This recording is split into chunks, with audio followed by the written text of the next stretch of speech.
Hey, this is OXDF, and today we're doing Advent of Code 2023, Day 19, Aplenty. Um, it happens to me every year, at least once. I got all the way through part one, and I thought, this video is going pretty well. I wonder how long it's taking, and I never hit record. So we're going to do part one. Actually finished it this hours ago that I didn't have time to re-record because I had to take my kids to school. So we're going to do part one. I'm going to RMRF'd it all, and we're going to just redo it. And I think I'll hopefully probably make some of the same mistakes. And then we're going to do part two. And part two, I guess the good thing is part two looks really hard, and I had a chance in this break to think about it a lot and strategize on how we're going to do it. So I think it'll be a smoother video there. So let's look at the challenge. Basically, we're going to have a bunch of lines, and we're going to split them on a double empty line, or on double new line. So the top half is a series of workflows, and each workflow has a name, and then it's got a series of steps wrapped in curly braces. And the steps are going to be either something like A is less than some criteria, A is less than 2006. And if that's true, then you stop processing steps and go to the next workflow, go to QKQ in this case. So we go down to here. If it's not true, if A is greater than 2006, then we go to the next one and we check, is M greater than 2090? If so, capital A, that's meaningful. If not, we move to the next one. And then if we get to the end, there is no condition, it's just the default case. So in this case, if we reach here, we go to RFG down here. The two end states for any part are capital A for accept and capital R for reject. So every item is going to end up either as an A or an R. And then we have the items down here. So each item has an X value, an M value, an A value, and an S value. And those are up here is extremely cool looking, musical, aerodynamic, and shiny. Cool. So what we're gonna do is we're gonna take each part. Yeah, every part will start at IN for the in one, and it will check, is the S less than that? And if so, it goes to PX, if not, goes to QQZ. And it will move through until it gets an A or an R. At the end, we'll be able to say for each of our parts, is it an A or is it an R? And we want the thing they are looking for is the sum of the numbers in every part that is accepted. So that's what we're gonna start with. And like I said, I already solved this because I already solved it. So, but I've removed it, so we're gonna start again. So GenDay 2023 19, my GenDay script pulls the input for me as well as creates a stub. And if you want to see the exact details or how that works, the repo is linked in the description here, along with all my songs. We'll also get ex.txt and put it here. That'll be useful to have for sure. Let's take a look at the input. There's a couple things I want to check for. For one, we better have one called IN, and we do. There it is at 152. Looks like we have quite a few workflows here. Let's see, right there. So 572 workflows, and then almost 200 items. So that's a fair amount to process. I'm a little bit nervous in this one. Coming in, I said when I did part one, I said I'm nervous about what the part two could be, and I'll be honest, it's not something I predicted. So, but we went into part one, and I said this in the original video that I never recorded. We went into part one sort of saying, like, I always like to try to guess the part two so I can make good design decisions here, and I just had no guesses of what part two is going to be. So we might make some bad design decisions. We're gonna have to redo a bunch of stuff. We'll get to part two when we get to part two. The other thing I'm curious about checking on the input is, can my operator be anything other than greater than or less than? So like, is there a greater than or equals? And the first equal sign here in my file comes on this line here, so there's no equals up there.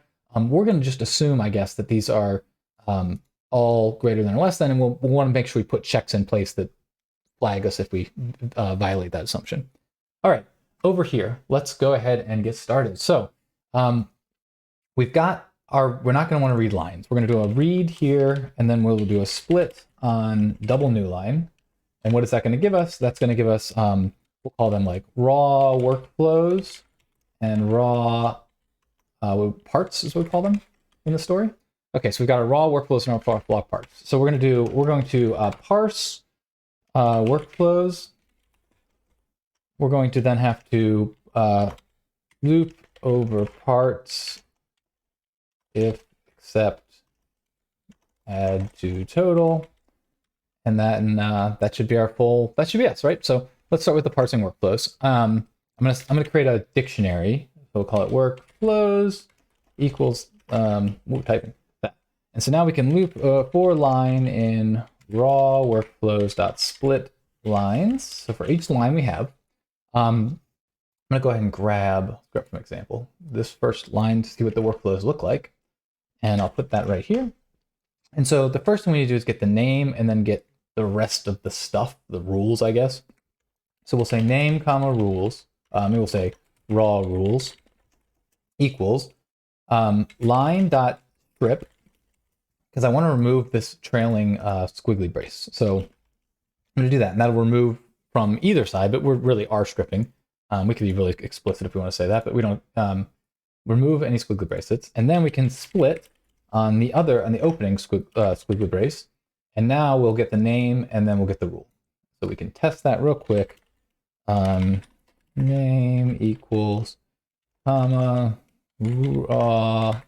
rule equals like that. If we run this, Python day19 example.txt, we can see here names are getting printed, raw rules are getting printed. So it's looking good. All right, so now we're going to say we need to parse the rules. So we'll say rules equals this. We can say for rule in rules dot, oh, not rules, dot raw rules dot split. And each rule now is going to be this set of text right here. So we want to split on the comma. And so for each thing in there, what are we going to do? Well, there's sort of two cases. There's the case where we have a condition. We'll have condition colon result and condition colon result. And then we just have a result or target or something. So we need to, for each rule, we're going to check. We're going to say if colon not in rule. So if there's no colon, that means we're at this last case. And so we're going to say rules.append, and we're going to put a tuple in here. And I'm not exactly sure what that tuple is going to look like yet. So we're going to just leave that for now and make sure we know to come back to that. And now we'll continue. So if we get to this last rule, we add and we just keep looping. If we get to otherwise we can assume we're at a rule that has this thing. So now we can do rule.split on colon, and that's going to give us a condition, comma, target, right? And so what can we do here? We're going to need to parse the condition further. So we're going to need a category. And this is where we're going to assume equals condition 0. So we're going to assume that, well, we know all of these pieces are always one characters, X, M, A, or S. So that should be fine. This is the assumption. We're going to say op equals condition 1. And we're going to assume there's only one. In fact, we can now assert op in that. So we're asserting that that is what it is right there. Now we can say num is equal to int condition 2 and more. And now this is our other check, because if we had like an equal sign here, if condition 2 blah blah blah was equals 1 2 3, then this would fail. It would throw a value error. So that'll catch us there. I guess the one thing it could show up as a negative number, so we could, I'm going to just say assert num greater than equal to 0, probably greater than 0, but we'll go with that. We'll go with greater than equal to 0. And now that we're done with that, we can say rules.append, and we need to add a tuple here. And I'm just going to add the category. We're just going to add the stuff: category, op, num, and target. So that's all we need. And so then we can come up here and we can look at what our default is. So we're just going to make a category that's like default. There will be no op, there will be no num, and the target will be, what will the target? Well, the target will be rule, because it'll be just, in this case, RFG, we don't split, we just pass the whole thing in as the target. So now that looks pretty good. Now we can say workflows sub name equal to rules. And so when we finish this, we should have a dictionary of workflows that describes all the workflows. And so we should test that for sure. Go here and do a Python-i on day 19 example. And we got to see assert num is greater than, see, what are we failing here? Assertion error. Oh, okay. I'm asserting that num is negative. That's not what we wanted. It's greater than or equal to 0. Let's try that again. But there you go. Now my assertion was bad there, but you can see the value. If that had hit an actual case that was correct assertion, we would know right then. We could go troubleshoot our code and how to handle those cases. So because I ran -i, I've got a prompt here, and we can say workflows. We can see them, and so we can see like Fine, so HDJ, pull that up in here. First checks for M is greater than 130 or 838 and accepts, and then there's a default rule of PV. So those are looking pretty good. I'm happy with those, even on this quick spot check. So let's get out of there. All right, so now we've got our rules handled. Let's loop over the parts. So we can say, in fact, we'll start with part 1 is equal to 0 because we're looking for a sum. We can say for line in raw parts dot split lines like that. So for each line, what are we going to do? Why don't we grab a line so we have one? We can do line dot strip, and I'm going to strip off both squigglies, so we get rid of both sides of that. The strip will hit both sides, so either of those characters will be gone. Now we could do like an eval to just set all these values in memory. That is really dangerous if we have any untrusted input. It's just a bad practice to get into, so we're not going to do that. Let's see. So we're going to do, I guess, first thing we do for each line, we're going to have 4 values. So we can say values equals line dot, we'll strip, and then we'll split on the comma. So now we've got the values there. So part equals that. No, part is a dictionary. And so we can say for value in values. And so now at this point, we've got like an M equals 265 or a X equals 787. So we can say V type comma V equals value dot split on the equal sign. And we can then say part V type equals V. And that, so now we've got the line, we've got the part parsed completely into a dictionary. Now we want to see, like, is it accepted or rejected? And so we'll say if apply workflows, which we haven't done yet, of part is equal to A. So if it's accepted, then part 1 plus equals sum of part dot values. And part dot values is it's gonna take the dictionary. It's going to give me all the numbers, which is what I want.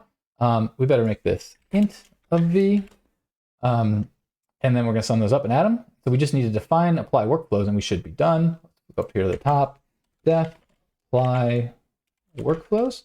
We're going to take a part, and I think we need to take what workflow we're in.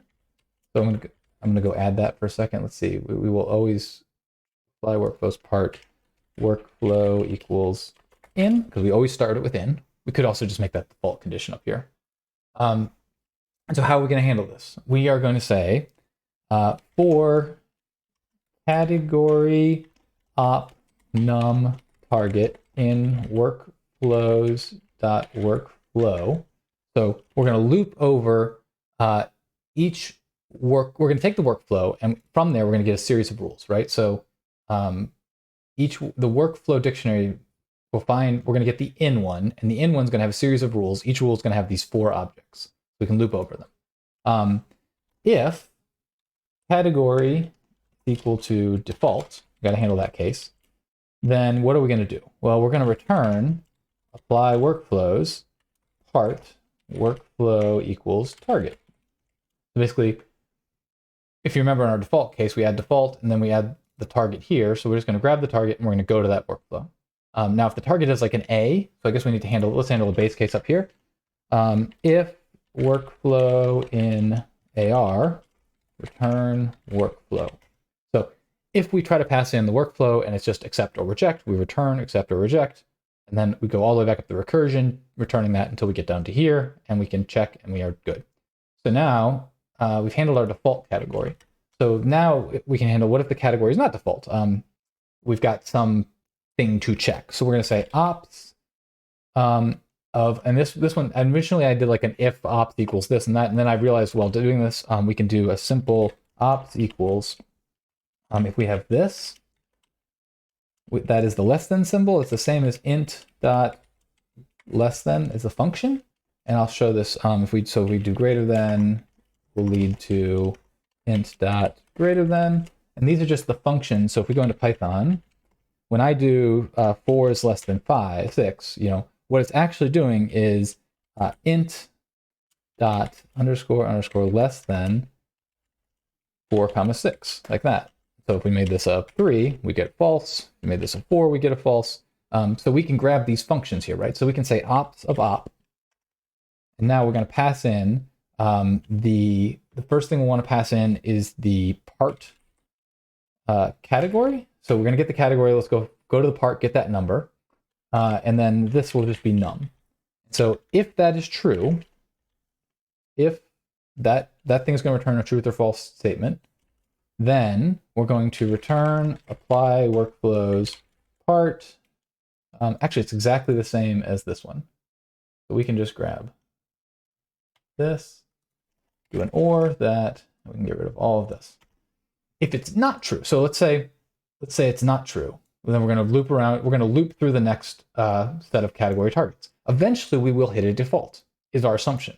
If we don't hit a default, then we'd hit the end of this list, and we would say assert false, because we're assuming we aren't going to hit the end of this list. If we do, we're going to have to come back here and figure out some programming to make sure. But we're assuming we're always going to hit a default case where we'll then get, or an A or an R, we'll always get return workflow here.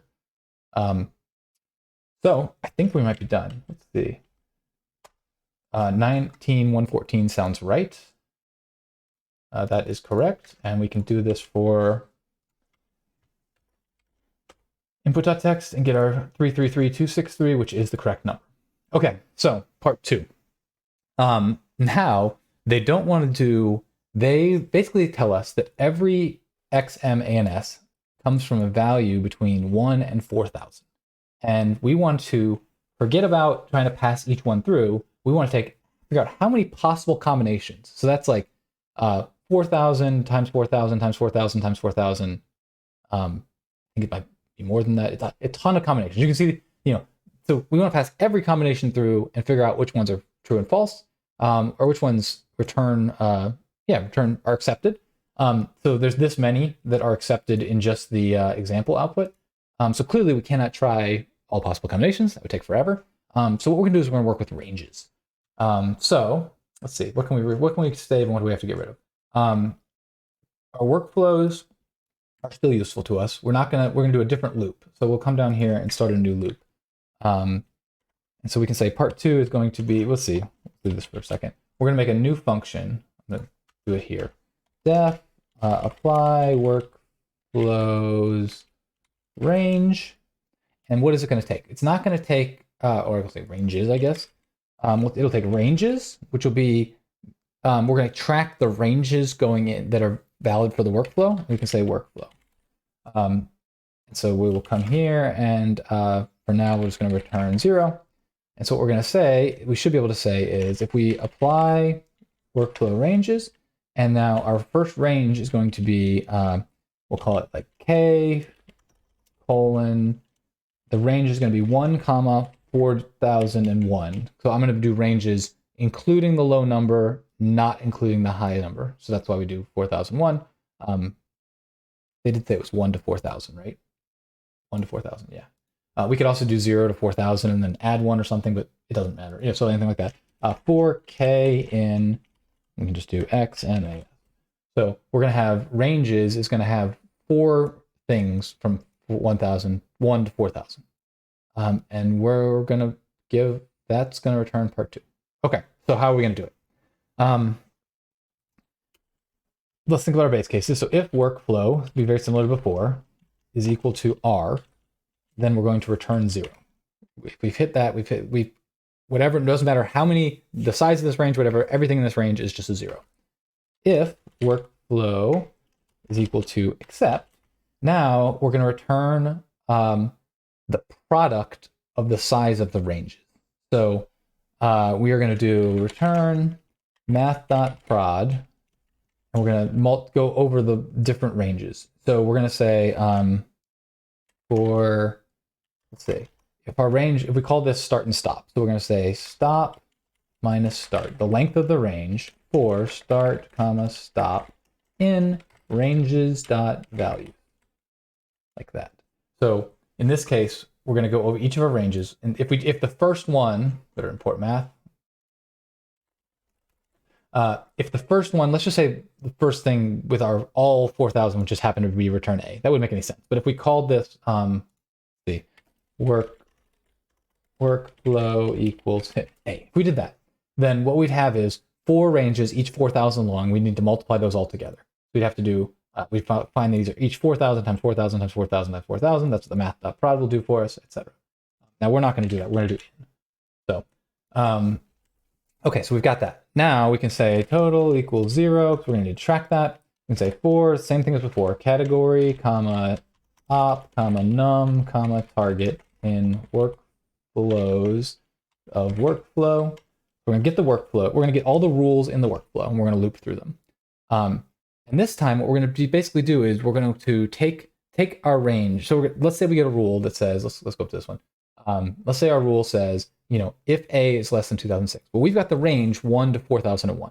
So we're going to break it at 2006, and we're going to say, okay, we're going to actually recursively call two things. We're going to say, well, we're going to pass the range 1 to 2006, or I guess 2007 if we're not counting the top one, into we're going to make a new ranges and pass that into the function, and we're going to then break it and say 2007 and higher and pass that into a different function because it's a miss.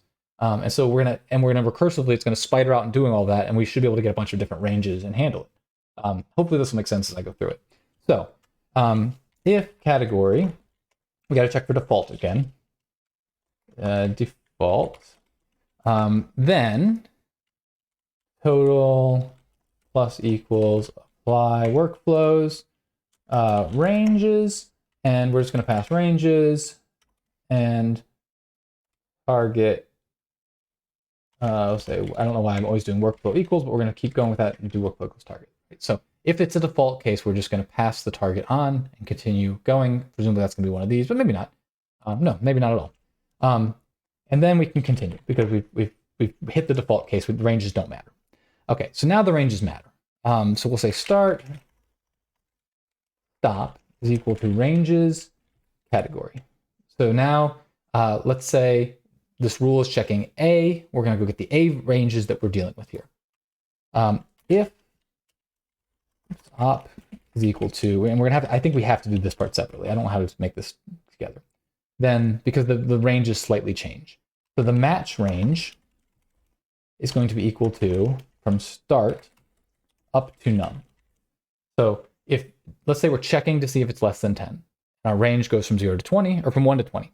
So from 1 to 10 are all less than 10. So those are matches. So we're going to want to go from 1 to 10 here. 1, I'm questioning myself. So from start, from 1 to 11 here. If we're checking if it's less than 10. Oh, no, because we don't want, because 10 is not less than 10. So yeah, this is good. There's from start number to end number here. The miss range is going to be from num to stop. Now, it's possible, let's say we were trying to check, our range was 10 to 20, and we're checking to see if it's less than 30. So in this case, start is going to be, in this case, oh, if the whole thing is good, we should probably put a, we should probably put a min of num comma stop in here, because we don't want to go past stop for sure.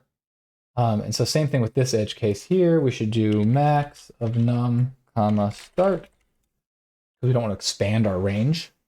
Is that necessary? I'm not sure if that's necessary or not. Or we could just check it later. That's probably what we should do. I'm going to go back for a second. If we just make this stop, oops, let me just make this none. We just make this none. If we now say, let's say our range was 0 to 10, or 1 to 10, and we're checking to see if it's less than 20. Oh, we are going to expand that. We do need definitely to do this. Okay. So min num comma stop. And here we'll do max num. We're going to come back to this if it fails, because this seems like an itchy part. So we've got our two ranges. Now we also could have a case, I feel like we could have a case where start, let's say start is greater than the number. So let's say we're checking to see if it's less than 10 and our range is 20 to 30.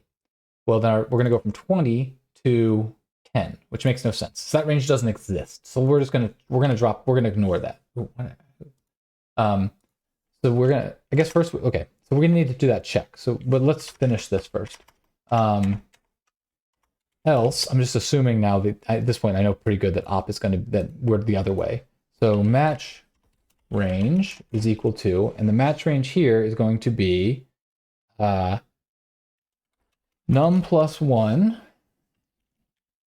to stop, and the miss range is equal to start num plus 1. I think we should also do the same check here. We don't want num plus 1 to be less than start. So in this case, it will be max num plus 1 start. And here it'll be min num plus 1 stop. So I think that should give it to us. So now we need to do our check. So we'll do if this is a valid range. So we're going to handle two ranges. We're going to handle the misses and the matches. So we'll start with the match. If match range sub 0 is less than match range sub 1, if it's a valid range, then we're going to do some stuff. We're going to say next ranges equals dict ranges, and that's just going to make us a clean copy of ranges. And we'll say next ranges subcategory equals match range. Okay. And then we can say total plus equals apply workflow ranges, next ranges workflow equals target. So the stuff that matches goes into the target. The stuff that doesn't match, we want to keep looping through our, so for any of the stuff that doesn't match, we're going to keep looping through our category, our rules, right? But we need to update ranges and remove the match stuff. So we'll say if miss range sub 0 is less than miss range sub 1, so if there's a valid miss range, we're going to say ranges equals dict ranges. We're going to say, we probably don't need that, but I'm just going to do it anyway. Range, because there's no downside, right? Of category is equal to miss range. And so now we've shrunken the range for that one category, which is fine, and we can now do our loop. If this doesn't hit, let's see. So if this is an invalid range, which means the whole thing got sent into here, we basically just want to stop at that point. We want to, I guess we'll do else. Actually, we better do this. We better come up here. That.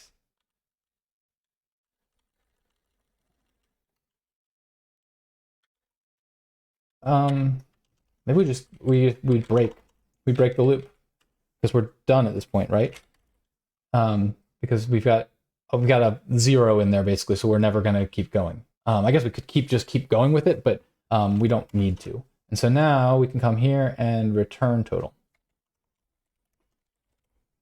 So if this works, what we're gonna do is we basically have just sort of walked all our ranges. I don't feel super confident. That looks like it might be right. 1674097986. That is right. Beautiful. Grab our number and see if we solve the problem. All right. So hopefully this was clear. What we're doing basically is we're going to say, hey, here's four different values. Each one has a range 1 to 4000. 4001 because we're doing standard. And so then all we're doing is we're taking the whole range and applying it. And when we get to the part where like part misses and part miss, we break it into two pieces and we calculate both of those. And so that's by continuing the loop, we're calculating the miss, and by passing it into here and getting updates from that, we're calculating the make. So this was a fun challenge. This was hard. I'm glad I had time to think about part 2 because I would have really fumbled a lot on that if I didn't have a couple hours to think about it. So because this is challenging. Thanks for hanging out with me today. I hope to be back tomorrow with another one of these. Thanks.